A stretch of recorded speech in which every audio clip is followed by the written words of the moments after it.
আজকে এই সবজি দিয়ে এই মাছ দিয়ে হবে রান্না। এই যে এটা দেবো ফোড়ন,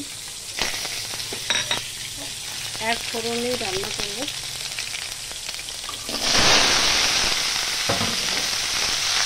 লবণ হলুদ দিয়ে দিয়েছি, এবার ভালো করে নেড়ে নেবো।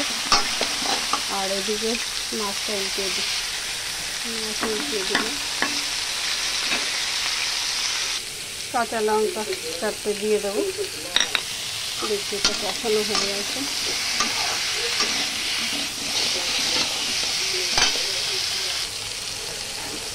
আলু দিয়ে খোসা দিয়ে, চাল কুমড়োর খোসা, এটা লবণ হলুদ দিয়ে কাঁচা লঙ্কা দেবো।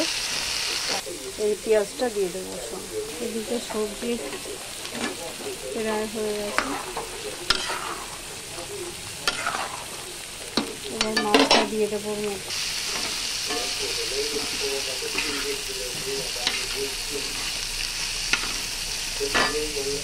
ভাজা মশলাটা দিয়ে দেবো। এবার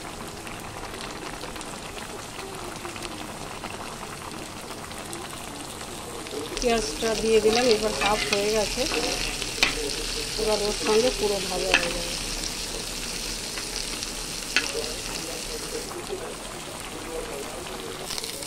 লঙ্কা দিয়ে দিলাম।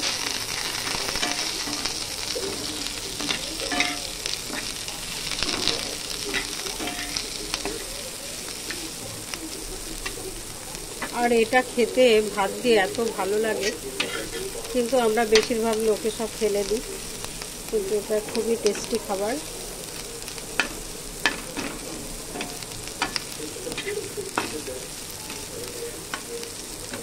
রেডি হয়ে গেছে আমাদের চাল কুমড়ো খোসা আলু দিয়ে ভাজা। টাটা।